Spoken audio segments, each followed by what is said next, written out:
Ciao ragazzi, per raccontarvi la storia di oggi ho provato a immaginare quel contadino che circa 170 anni fa, mentre faceva dei lavori di scavo nel suo podere, a poco più di 1 metro di profondità sotto i suoi vigneti, notò qualcosa di strano. Io credo che mai avrebbe immaginato che un giorno quel qualcosa di strano si sarebbe rivelato questo tesoro.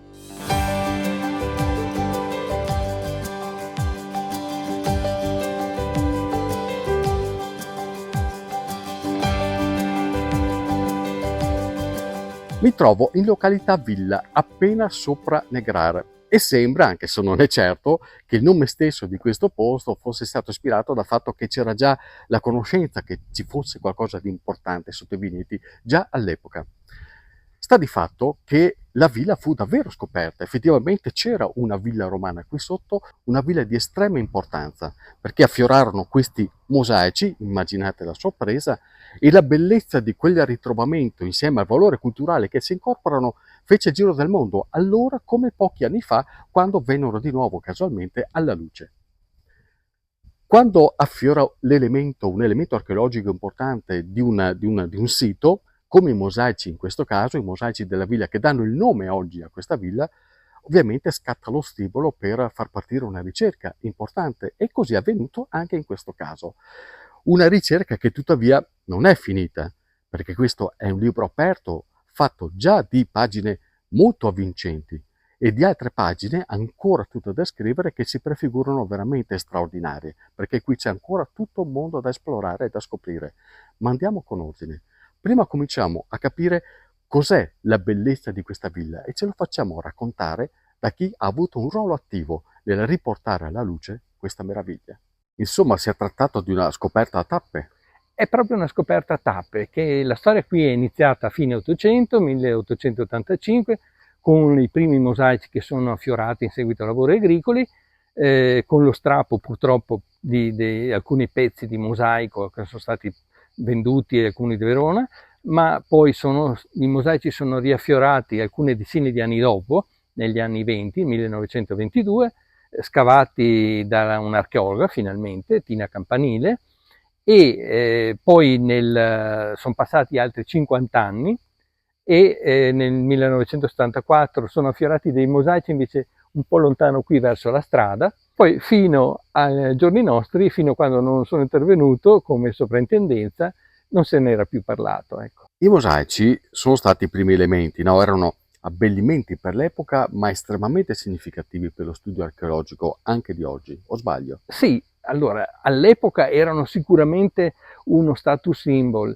cioè si rendevano conto che un pavimento mosaico era una cosa eccezionale anche per il tempo, e qui c'è una profusione di mosaici eccezionali, quasi tutte le stanze sono o erano a mosaico. Ecco, sono importanti per noi perché è vero che alcuni disegni durano per secoli, però alcuni tipi di mosaico invece ci permettono anche di fare delle ipotesi di datazione, quindi sono importanti anche per quello. Poi c'è un'infinità di cose che si potrebbero dire sulle pietre, sulle paste vitree usate, ecco. Questa era una villa, era una dimora o anche un centro produttivo? Erano tutte e due le cose assieme. Era una dimora, ma anche un luogo di produzione agricola, e adesso sappiamo con certezza anche vitivinicola. Ecco, in questo periodo, cioè nella tarda antichità, come si dice, cioè nel IV secolo, questo tipo di villa era un modello, era una realtà standard per i ricchi di allora, ricchi e potenti, ecco, personaggi ricchi e potenti. Le ville, in tutte le epoche, hanno sempre avuto un significato molto forte, caratterizzante per lo sviluppo rurale della Valpolicella, in modo particolare per quanto riguarda il mondo del vino. E questa è stata anche una delle prime questioni che sono state affrontate nel momento in cui è stata scoperta la villa. Chi viveva qui? Come viveva? E che ruolo aveva il vino in un'epoca in cui anche Cassiodoro, senatore romano che ha vissuto tra il V e il VI secolo d.C., alla corte del re degli Ostrogoti, re Teodorico, decantava i vini dolci veronesi, in particolare anche l'acinatico. l'antenato del Recioto. Pensate che la zona in cui mi trovo adesso era il magazzino di questa villa, non era soltanto una villa residenziale. E qui venivano conservate le derrate agricole, quindi i cereali, la frutta, e si conservava anche l'uva, che qui veniva pigiata probabilmente con i piedi, ma poi anche con un torchio. Insomma, ci sono prove certe che il vino qui veramente nasceva ed era apprezzato anche dalla casta più potente del governo veronese. Si faceva vino come oggi, ecco, lo sappiamo con certezza, l'abbiamo anche cercato, lo sappiamo con certezza perché oltre ad aver trovato i resti di vinaccioli e oltre ad aver trovato tra i carboni della fornace che serviva a riscaldare le terme legno di vite, abbiamo anche e poi due contrappesi da torchio, la struttura in cui si pigiava anche l'uva per fare il vino. Abbiamo attraverso le analisi chimiche che proseguono e proseguiranno, abbiamo avuto la certezza che proprio veniva fatto il vino, è stato analizzato il fondo di una vasca in pietra e è stato determinato che aveva contenuto il mosto. Il valore culturale di questa villa è tale da considerarla un unicum? Qui da noi certamente è un unicum nel fatto, qui soprattutto per Verona, per la Valpolicella, perché l'abbiamo scavata quasi tutta, quasi, e questo è importante perché permette di fare una lettura completa della struttura, appunto parte residenziale, parte produttiva, parte di relax, le terme. Ora vi faccio vedere uno dei luoghi che mi ha maggiormente colpito della villa, le terme. Questo erano il Tepidarium e il Calidarium, acqua tiepida, acqua calda, acqua che arrivava da un torrente che partiva dalle colline qui sopra. E qui invece c'era la mezzaluna con l'acqua fredda, ma l'acqua svolgeva anche un'altra importante funzione idraulica. Questo locale, infatti, che vedete qui, era il primo che si incontrava una volta entrati in questo settore delle terme. E questa, pensate un po', era la latrina, in cui tutti si stava insieme, si socializzava beatamente e l'acqua puliva il deflusso di tutto quanto. E insomma, se faceva docciacola, intanto, beh, insomma, avete capito. Per darvi un'idea della valenza strutturale e architettonica della villa, volevo farvi notare questo passaggio, che oggi è un passaggio, un camminamento, ma all'epoca in realtà era un canale di deflusso delle acque che arrivavano direttamente alla villa dalle colline soprastanti che servivano per alimentare le terme e le altre attività. Questo canale raccoglieva le acque che poi defluivano verso il paese o comunque la zona bassa della valle. Alcuni dei ritrovamenti più importanti sono avvenuti proprio sotto la sua guida. Che emozione si prova? Allora, per me è un'emozione grandissima. Cioè, io guardo i mosaici e sì, vedo la bellezza dei disegni, dei tasselli, così, ma la cosa che mi viene da pensare è le persone che ci hanno camminato sopra. Questi mosaici hanno sentito l'eco di parole, di discorsi, di musica, di danze. Qua in questa sala hanno fatto sicuramente banchetti, feste. Ci sono persone che sicuramente hanno vissuto momenti di gioia, ma anche dolori, ci sono state sicuramente un sacco di storie ed è questa umanità che mi tocca dentro veramente. Che cosa di tutto questo l'ha stupita di più? Ah, ecco, diciamo che in effetti la cosa che mi ha colpito di più è stata il ritrovamento dell'ultimo mosaico del lato ovest del Peristiglio, quello dei tondi, perché non ci aspettavamo, non mi aspettavo io e non ci aspettavamo di trovare un mosaico, sì, so che non si può dire in archeologia correttamente, ma un mosaico così bello. Tra l'altro è un unicum come disegno geometrico, il disegno che racchiude i tondi, perché di tondi con le figure ce ne sono, diversi, Aquilei, insomma ce ne sono in giro, ma è così, parla così tanto, ecco, poi ha questa stranezza anche di essere rivolto verso il giardino, non verso il passaggio, ed è la cosa che mi ha sicuramente colpito di più. Gianni De Zuccato è stato l'anima del progetto di recupero di Villa dei Mosaici. Archeologo presso ex archeologo della Soprintendenza di Verona, Da quando gli fu affidato l'incarico si è dedicato senza sosta alla cura di questo sito, anche avvalendosi di collaborazioni importanti come l'Università di Verona e l'Accademia. Ha cominciato a studiarne non soltanto i ritrovamenti, ma anche le connessioni con il territorio.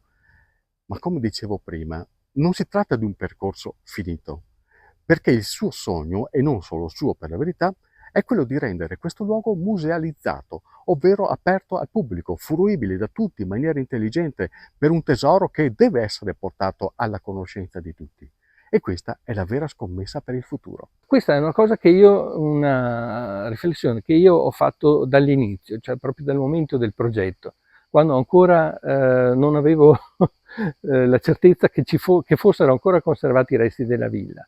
Però mi ero detto che al di là del fatto della tutela, che come soprintendenza è il compito istituzionale più importante, secondo me era importante appunto, se avessimo trovato la villa, e io pensavo semplicemente a questa parte, non a tutto, era importante che questo bene diventasse un bene di tutti, che venisse restituito alla gente e soprattutto alla gente del posto. E si può arrivare a questo? Sì, il progetto c'è, diciamo il progetto di massima di valorizzazione c'è, l'intenzione c'è, i soldi anche per iniziare, i fondi per iniziare questo progetto ci sono, perché mi vanto di essere riuscito a averli ottenuti, insomma, prima di andare in pensione, però occorre anche un po' di entusiasmo, un po' quello che io avevo per portare avanti questo progetto,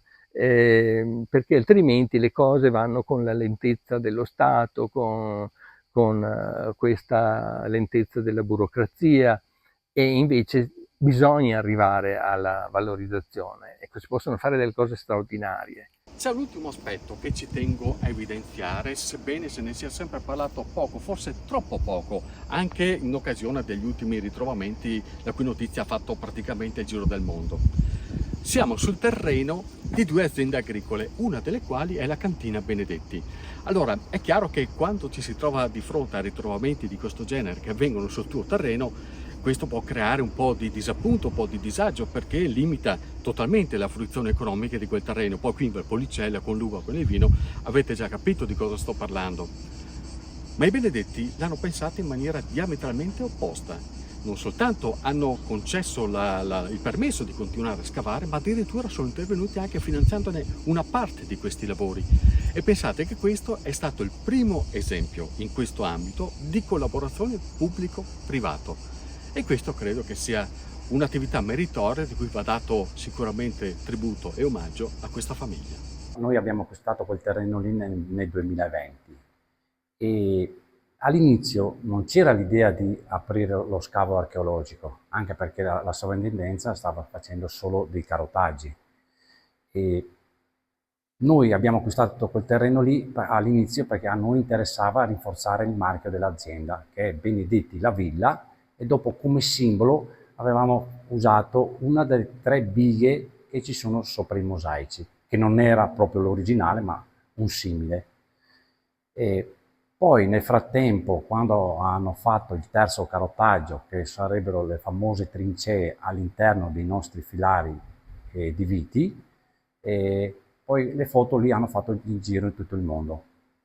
E da lì io e mio fratello, perché abbiamo deciso di trovare un accordo, che è questo famoso accordo di partenariato pubblico e privato, che la proprietà è rimasta ancora nostra, però diciamo è dello Stato. Fin da subito io e mio fratello abbiamo visto il valore e l'importanza, diciamo, di quel sito, diciamo, e da subito abbiamo trovato una forma di collaborazione con la sovrintendenza e un accordo che poi, mentre il vigneto che c'era sopra è stato spostato su un altro terreno, che è stata persa una parte, solo una minima parte di valore.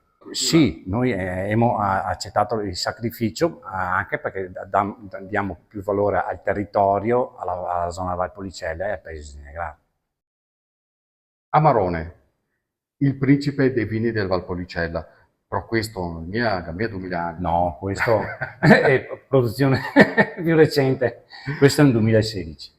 Allora, siamo quasi alla vigilia della vendemmia, come si presenta, Matteo? Ma al momento promette bene, Eh. adesso vediamo in vendemmia che tempo fa, ecco. Andrà sicuramente bene, dai. Intanto annusiamo, inebriamoci del profumo della storia. E viva la villa! E vive la villa. E viva voi che siete stati bravissimi! Grazie. Ciao ragazzi, ci vedremo in vendemmia sempre qui da Benedetti. Però Matteo, adesso sentiamo se si sta davvero bravo.